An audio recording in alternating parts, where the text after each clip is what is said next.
Hey my queens, how are you? Welcome back to my channel. I apologize I haven't put out a video since last week. I've been really busy, but I want, and I know it's late, it's like almost 8 o'clock here, but I wanted to take a few moments to talk about something that's been on my mind for the last couple of days.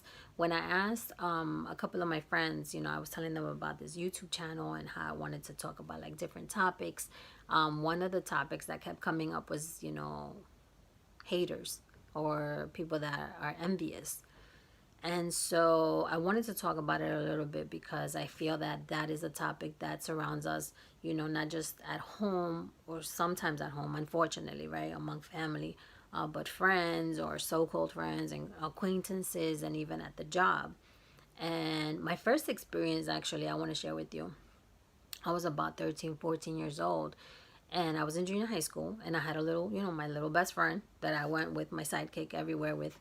And there was a new girl in town or in the neighborhood, and she moved into the neighborhood, and she wanted to be friends with us.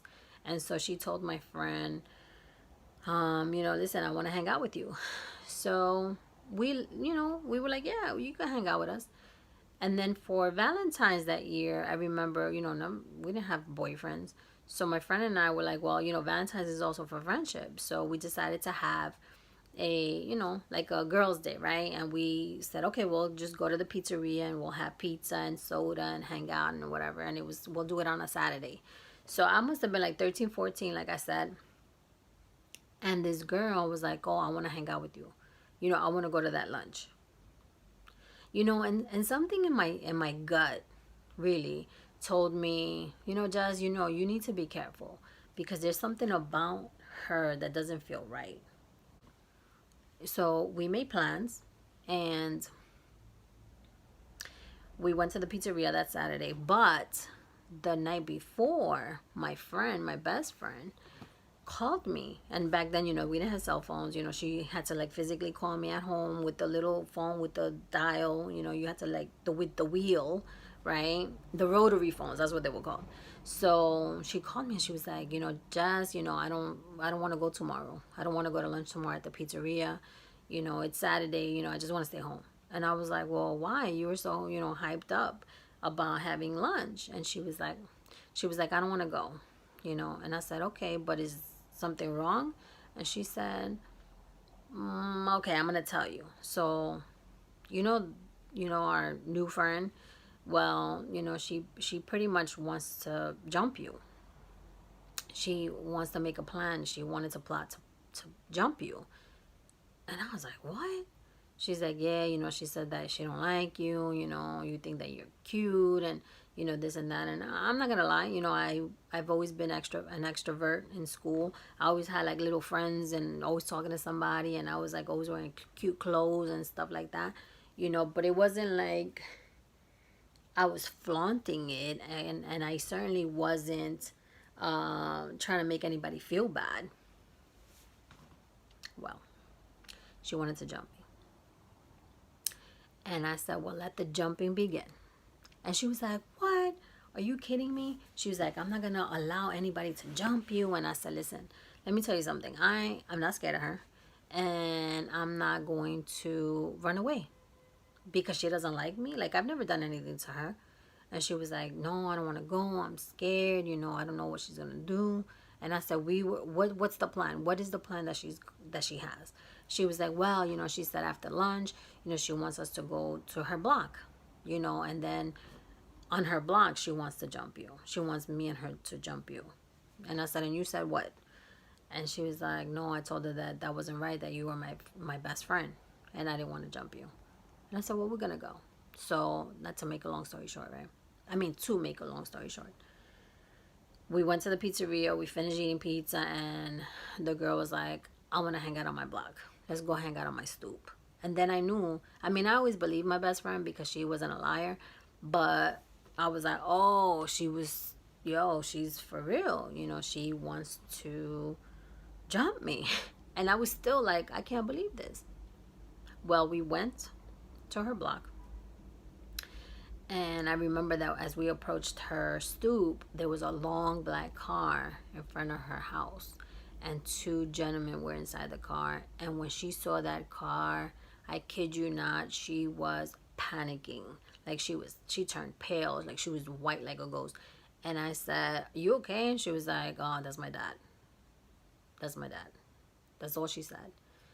And the dad went and he was like, calling her out the window. I mean, he put his hand out the window, calling her, like waving for her to like walk over.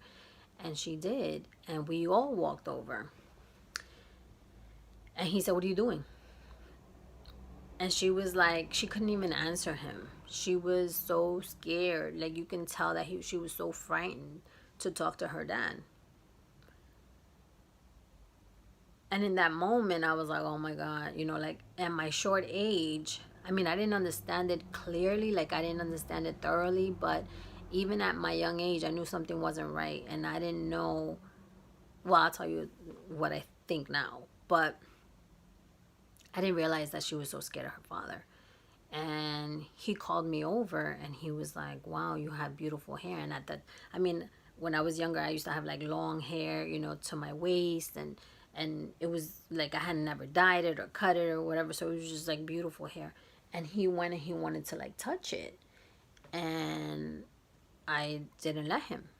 And she was like, "It's okay, you can let him touch your hair." And I was like, "No, no, nobody touches my hair. I don't allow nobody to touch my hair." And she was like, "Oh no, it's okay, it's my dad." And I was like, "No." And then I said, "Okay." And I turned to my friend, to my best friend, and I was like, "Okay, we gotta go." So we left and we went home, and it always bothered me. Now, in retrospect, now that I'm a woman, a grown woman, and thinking about that experience, and her reaction to her dad, and moreover, her reaction to me, and the way that she told my best friend that she hated me, or that she was envious of me. She was like, "Oh, she didn't use those words, but she was like, "Oh, I wish I had what she had, what Jesse has." I realized that it wasn't, she was just going through a tough time. She was probably, and I hate to say this, but the fear that she demonstrated, that I felt that she had when she spoke to her dad,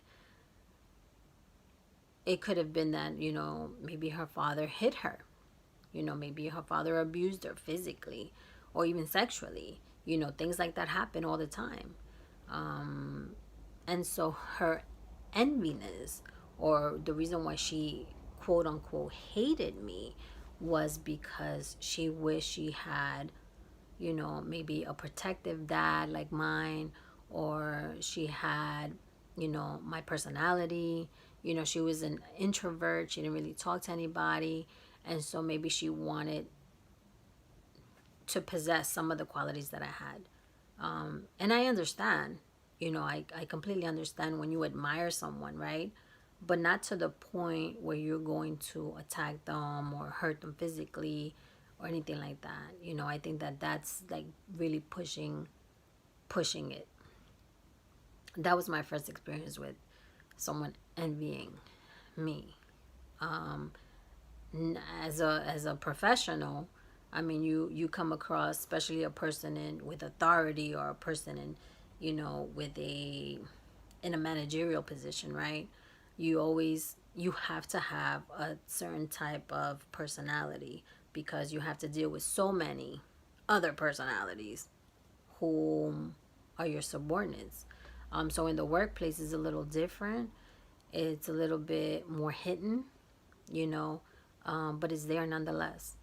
But the reason why I wanted to talk about it was because a lot of times we feel like, the word enviness or envy, or when someone's envious of you, it has a negative connotation. But I also think that there's a lot to learn from that experience, right? Because someone can learn from that experience. What I learned from that experience as a teenager was that, one, I had to learn to follow my instincts. I had to learn how to listen to that gut feeling. I had to follow my instincts. I had to choose the people in my space wisely, And it also motivated me, right, later in life to want to help other women. That was what I learned about that experience. You know, when she used to be around and I didn't feel comfortable, when I had that, uneasy feeling in my gut, I knew something wasn't right. And a lot of times I thought it was me. But sometimes, well, most of the time, when people envy you is because they have something within themselves, an insecurity, or even they're just it's just consequences, or manifestations of of their own experiences, their own life experiences. But there's always something to learn about those experiences. So I was very interested in talking about that today. But tell me what you think. Have you had an experience where someone envied you? What happened and how did you handle it and what you learned from it? Because life is about growth, and all these experiences, including coming across people who envy you, it makes you grow. It makes you better and it makes you grow. So, what was your learning experience? I'd love to know that. Don't forget to like this video, comment down below, and subscribe if you haven't subscribed. And if you want to tell me about topics that you want me to touch upon, or you want to chat with me about any other topic, please feel free to let me know. So I hope you enjoy the rest of your night, and we'll talk soon. Thanks.